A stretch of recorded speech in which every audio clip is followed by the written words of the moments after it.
At the time when we have Ukraine, terrible wars in Sudan and many other places, we are on the brink of atomic war. So people are very hungry for peace. But I think we must realize that peace is a good idea, but it must bring change in people, otherwise no peace.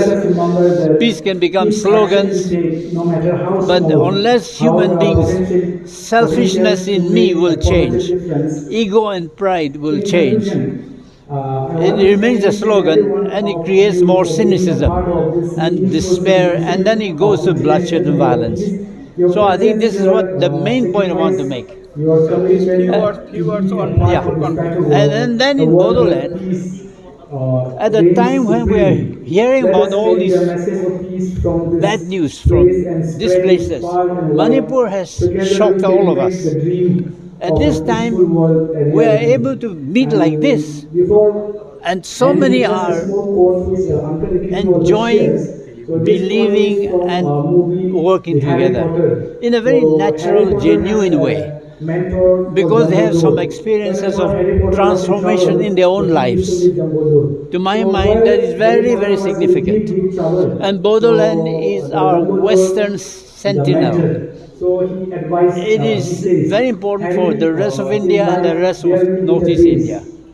I really salute the spirit and the vigor and the conviction, the ability to work together of the Bodo people. This is my deepest word of appreciation. Thank you. अंतिम प्रतिष्ठा हुआ है, उसके बारे में आप क्या कहेंगे?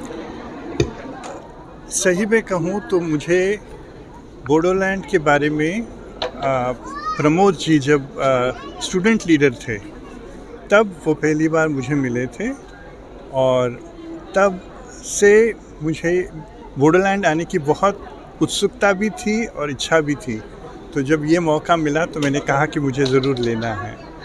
तो ये जानकर बहुत अच्छा लग रहा है कि ये एक प्रांत है जहाँ द्वंद्व, कॉन्फ्लिक्ट होने के बावजूद उसे सुलझाने के लिए यहीं के नेता मिलजुल कर प्रयास कर रहे हैं। ये बहुत ज़रूरी है। बाहरी लोग आके उसे सुलझाना और वहीं के लोग उसे सुलझाने में बहुत अंतर होता है। उससे सस्टेनेबिलिटी, पीस की स्थापित होना मुमकिन होता है, पॉसिबल होता है। तो ये बहुत आनंददायक चीज़ है। सर, मणिपुर के बारे में क्या कहेंगे सर? मणिपुर के बारे में क्या कहेंगे सर? बहुत ही दुखमय और ये बहुत ही पीड़ित बात है कि शासकीय लोग और जो राजकारण में हैं वो अपने निजी स्वार्थ के लिए जो लोग हैं उन्हें बांटते हैं, उनके इतिहास को बिगाड़ते हैं और अपने लाभ के लिए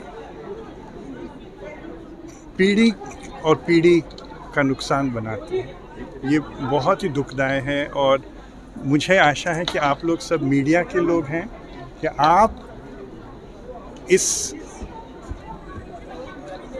कंडीशन, इस दशा को आप सही रास्ता में ले आएंगे। जो सच हैं, जो सच्चाई से बोलते हैं, जो वहाँ के लोग हैं, वहाँ के आवाज़ नहीं सुनाई दे रही। क्यों नहीं सुनाई दे रहा है दुनिया को?